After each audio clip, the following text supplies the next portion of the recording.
नमस्कार दोस्तों, मेरा नाम है विशाल और मैं आपका स्वागत करता हूं हमारी YouTube चैनल पे जिसका नाम है माय विद्यालय। और हम बात कर रहे थे संपूर्ण मध्य प्रदेश की, जिसके अंतर्गत हम बात कर रहे थे मध्य प्रदेश के इतिहास की। तो आज बात करेंगे मध्य प्रदेश के मध्यकालीन इतिहास की, जिसमें हम सबसे पहले बात करेंगे मोहम्मद बिन कासिम की भारत पर आक्रमण की, क्योंकि वहीं से कहानी शुरू होगी। बात करते हैं सबसे पहले अरब आक्रमण की।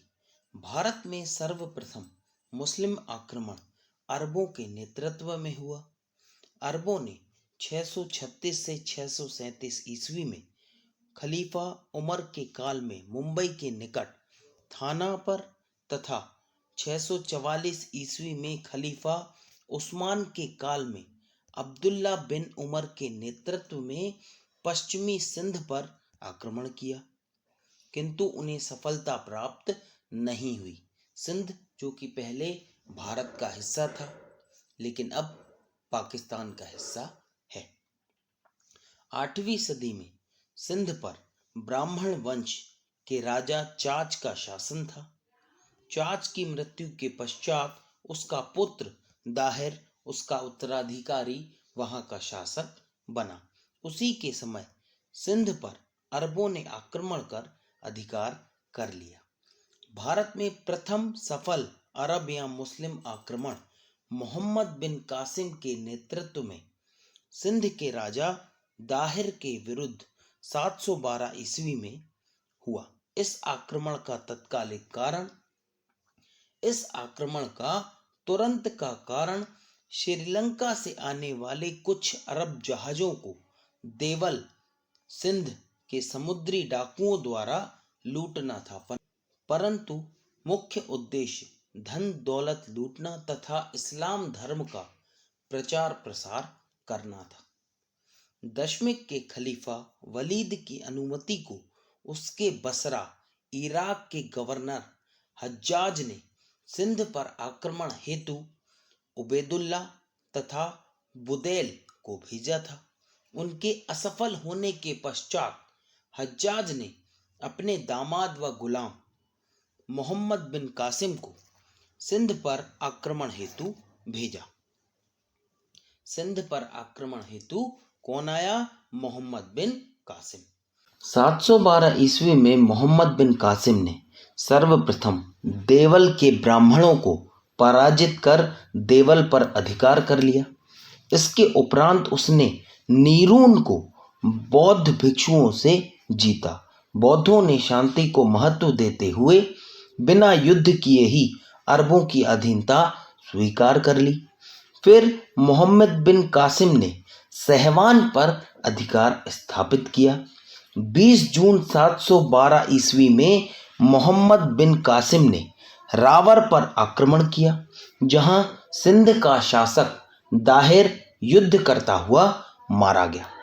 दाहिर की विधवा रानाबाई ने कुछ समय तक अरबों का विरोध किया, किंतु अंततः जौहर कर लिया। उसके उपरांत मोहम्मद बिन कासिम ने ब्राह्मणाबाद पर आक्रमण किया, जहां की सुरक्षा दाहिर का बेटा जय सिंह कर रहा था। यद्यपि जय सिंह ने प्रबल प्रतिरोध किया, किंतु अंततः उसे ब्राह्मणाबाद छोड़कर भागना पड़ा।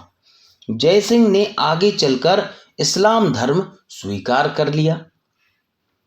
यहां से मोहम्मद बिन कासिम ने दाहिर की दूसरी विधवा रानी लाडी तथा दाहिर की 2 कन्याओं सूर्य देवी एवं परिमल देवी को खलीफा के पास भेज दिया। फिर मोहम्मद बिन कासिम ने सिंध की राजधानी अरौर पर अधिकार किया।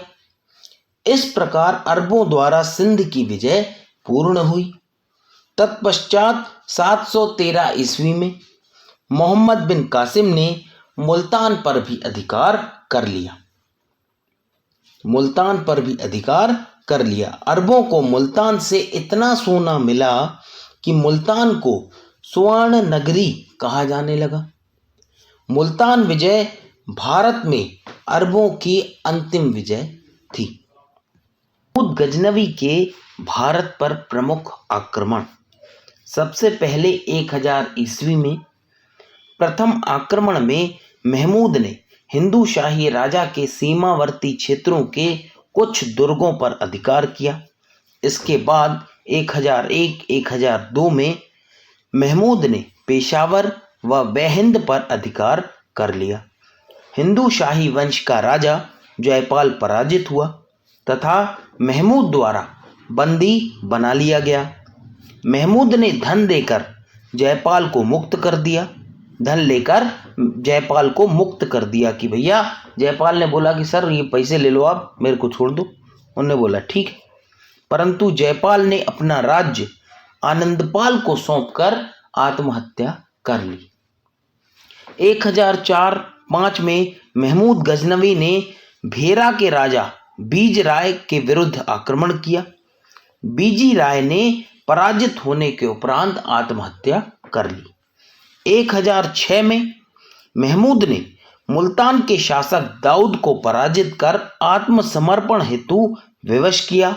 महमूद ने भेरा व मुल्तान में आनंदपाल के पुत्र सुखपाल को शासक नियुक्त किया। सुखपाल ने इस्लाम धर्म कबूल किया, किंतु शासक बनने के पश्चात उसने पुनः हिंदू धर्म स्वीकार किया। अंततः 1008 ईस्वी में महमूद ने पुनः मुल्तान पर आक्रमण किया। सुखपाल को बंदी बना लिया, उसको पद से हटाया और बंदी बना लिया।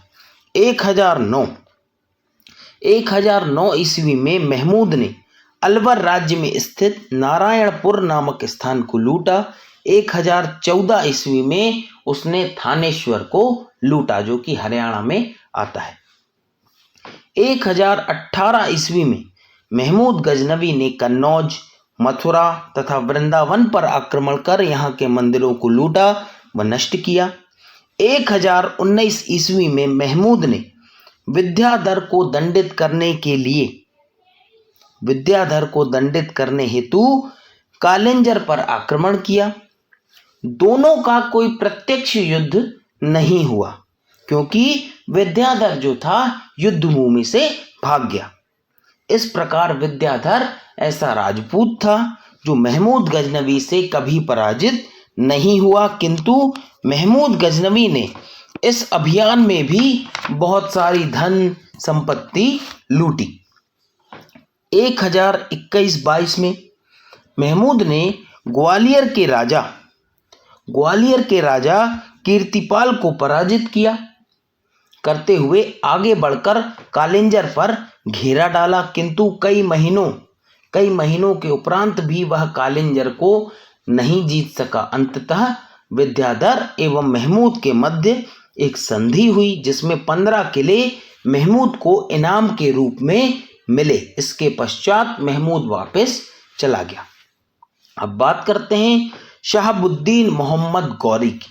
मोहम्मद गौरी ने अपनी सारी शक्ति भारतीय क्षेत्र की तरफ प्रसार में लगाई, जबकि गियासुद्दीन का ध्यान पश्चिम एवं मध्य एशिया की तरफ ही केंद्रित रहा।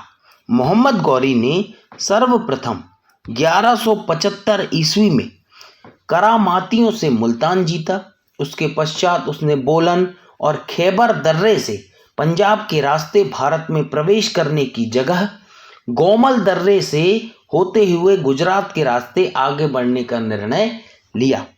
तत्पश्चात उसने उच्च तथा निचले सिंध को भी जीत लिया। 1178-79 ईस्वी में